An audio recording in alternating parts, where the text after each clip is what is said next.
Comment booster votre cortisol de manière naturelle? Alors, je vous rappelle les signes d'un déficit de cortisol.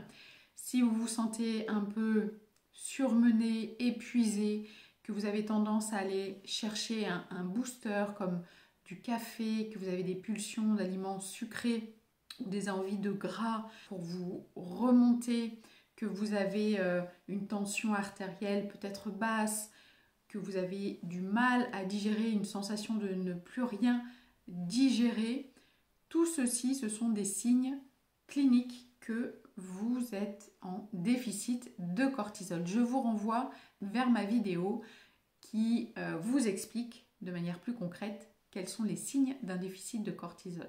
Et pour rappel également, sachez qu'on peut faire des dosages salivaires de cortisol pour vérifier quelle est la réserve de votre organisme pour faire face au stress, quelle est la réserve de cortisol, de DHEA au niveau de vos surrénales. Premier point, pour booster naturellement son cortisol, ça va être de regarder le mode de vie.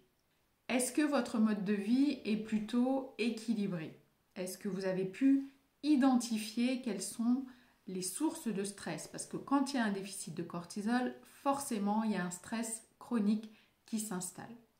Attention, je ne parle pas de la maladie d'Addison, qui est une maladie congénitale au niveau des surrénales qui fait que on va avoir un déficit de cortisol chronique et donc là, c'est vraiment une prise en charge médicale, c'est le médecin qui s'occupe de ça.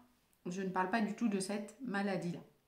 Donc, un déficit de cortisol, est-ce que mon mode de vie est plutôt sain? C'est-à-dire, est-ce que j'ai identifié là où les sources de mon stress chronique?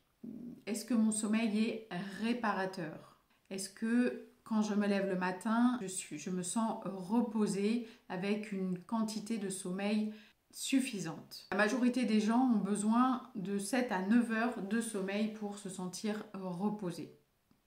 Pour cela, préférez avoir des heures de coucher et de lever régulières pour permettre à la synthèse de cortisol de se réguler. Ensuite, est-ce que vous avez une activité physique régulière? Extrêmement important pour pouvoir évacuer le stress, dans la limite qui est juste et bonne pour vous, bien évidemment, en fonction de votre âge et en fonction de vos possibilités. Est-ce que vous prenez du temps pour vous? Est-ce que vous avez des activités plaisir qui vous permettent de vous ressourcer ou est-ce que vous êtes plutôt dans la roue du hamster à pédaler tout le temps et à pas pouvoir lever le nez du guidon comme on dit? Donc ça, c'est le mode de vie. Comment est-il et qu'est-ce qu'il faudrait modifier pour avoir un mode de vie moins stressant?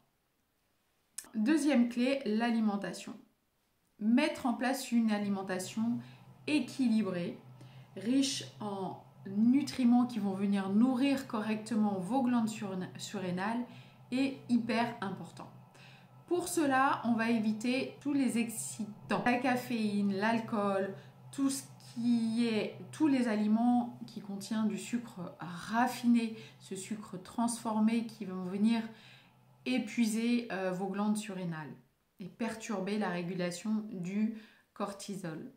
Consommez des protéines de qualité, viande, œufs, poisson au moins une fois par jour, plutôt le midi pour la viande. Et puis le soir, privilégiez plutôt de la protéine végétale comme du soja fermenté, du tofu, du tempeh ou bien des légumes secs, des légumineuses, lentilles, pois chiches, haricots blancs, haricots rouges.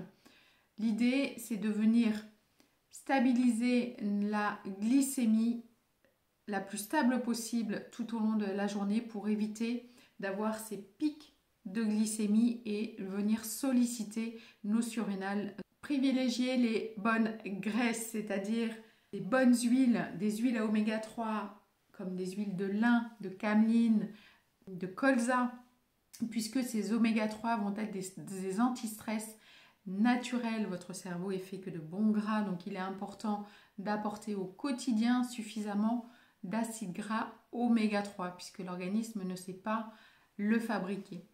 Privilégiez une alimentation qui va être riche en vitamines et minéraux, notamment la vitamine C, extrêmement importante pour le fonctionnement de vos surrénales, Vous allez retrouver de la vitamine C principalement dans les agrumes et puis les poivrons, le kiwi, le brocoli également est très intéressant. Tous les aliments qui contiennent des vitamines du groupe B, notamment la B5, la B6, vous allez retrouver ce groupe de vitamines dans tout ce qui est légumes à feuilles, les céréales complètes, les œufs, les légumes secs, les lentilles, les pois chiches, les haricots blancs, les haricots rouges, contiennent énormément de vitamine B. Le magnésium également est très intéressant puisqu'il va nous aider à lutter contre le stress. Vous allez retrouver du magnésium dans les légumes à feuilles vertes, dans le chocolat noir essentiellement, dans les noix, les graines. Donc, privilégiez d'aliments. Le zinc également est très impliqué dans la régulation hormonale. Vous allez pouvoir trouver du zinc dans la viande, les graines de courge, les crustacés également et les légumes secs. Le sodium, le sel, est important également dans la régulation, dans la synthèse du cortisol.